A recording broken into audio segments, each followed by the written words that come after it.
Voilà. Salut Ibrahim. Public banga balobaka ke to tuna yo yo sko loba sko pona public oyo za nango po bayoka yo. Bon, pona public oyo biso toza na bango. Public baza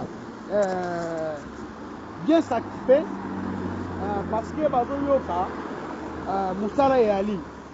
Oyo biso tozo sala. Donc il s'agit que les amener les bonnes musiques. Donc musique oyo bien. Yango wana tozolinga kosala komimila bango quoi. Donc public bazala vraiment calme, bazala vraiment très calme vraiment. Bakozwa makambo na bango vraiment ya bien vraiment. Merci beaucoup nde balobi siko ke bozo umela pona obimisa ngo stratégie ni nezaka kombo album ndenge Ibrahim alobaki ke pesa tango de ndenge nene. Poto pesa bino peka tango de ndenge. Bon, on dit stratégie ça wana parce que premièrement on a un problème de marketing. OK. Hein, on a un problème en marketing, on a un problème de production.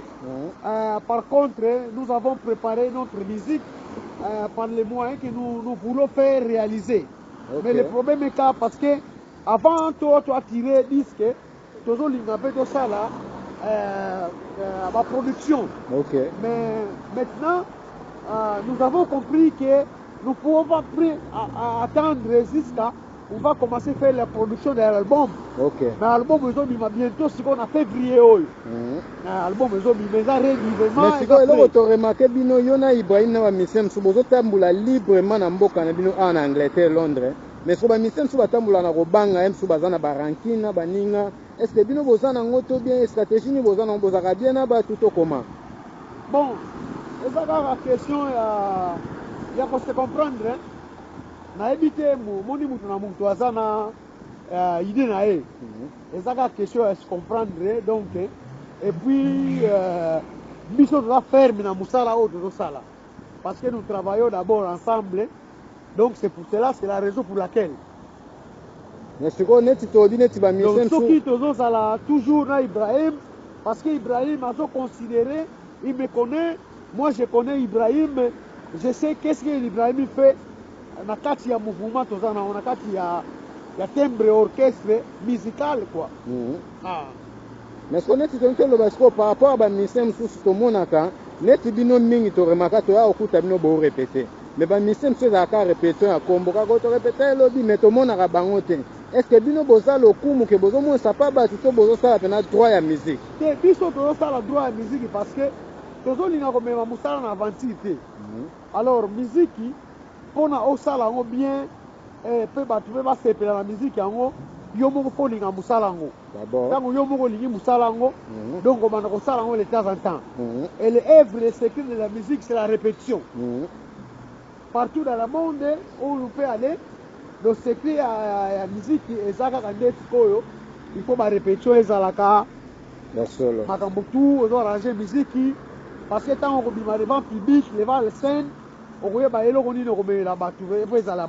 Merci vraiment comment vous l'avez moi le basu en 10 secondes pour tout kata na 10 secondes. Bon Ibrahim en tout cas on a félicité yo na before au sala en tout cas merci à trop na félicité yo na public na public na félicité na public na pesi merci na bino public bozo langa biso bozo ko attirer biso attention na musala o to sala. Bon, donc, on a félicité vraiment, il y a trop de courage, on a vraiment contacté tous les talents, on a s'intéressé à trop pour aux hommes qui ont les alliés. Merci beaucoup. Mais est-ce que tu as Ibrahim est journaliste ou bien musicien?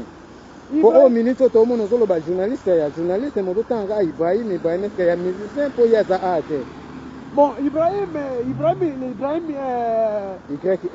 YL, on a musicien, Zamba Nyonso. Celui-là, c'est musicien. Ok. Mais bon, par contre, c'est lui qui vient de faire... Mais là, comme on a mis une dingue pour tanga, vous avez un code ni wana, bolingoni mwana ngo yana leki to. Aga expliquer c'est mon frère ami. La solo. C'est ça que je voulais dire. C'est mon frère ami. Pour tout le monde la musique la baseka kisi na sens ni tout le monde king kestena bi poli ba sukula cantine moko ya mai, tout le monde papa bana kofi ba wela sana fufu, siko ezali ba kisi ba contrat mais est-ce que bino tozoyeba te eza ndenge nini vraiment boza nde na likambo mpo bato mingi balobaka Ibrahim na 5 babiloko wana soki esalema bapapa wemba basala biloko wana ya solo na le poitro basala babiloko wana ozo comprendre ok viva la musique etelema donc viva international etelema na mikili papa wemba a carté la foule ok King Kesser a parcouru presque partout ok c'est lui qui a chanté commencé les chansons même que c'est un chanté bongisa mwasi na yo zizie ebele ya mbongo mais sikoyo tolingaka tokota bino mwa polémique mpo kolingaka polémique ntango totangi mo bakomba bamisien mosusu mais tozonga na biso 5 minutes totikelaki mwa 10 minutes tobwaka so ya mwa suka mpo tokata na biso bon tokobwaka mwa eloko moko boye oyo ezali vraiment en tout cas tobwana mbetaka kapela moko boye olingi oloba akapela esala bien. On allait partir dans l'océan. On allait partir dans l'océan. Là, nous allons s'amuser. Merci vraiment comment pour là. Merci Ibrahim. Ok. Merci vraiment. Bye bye. bye.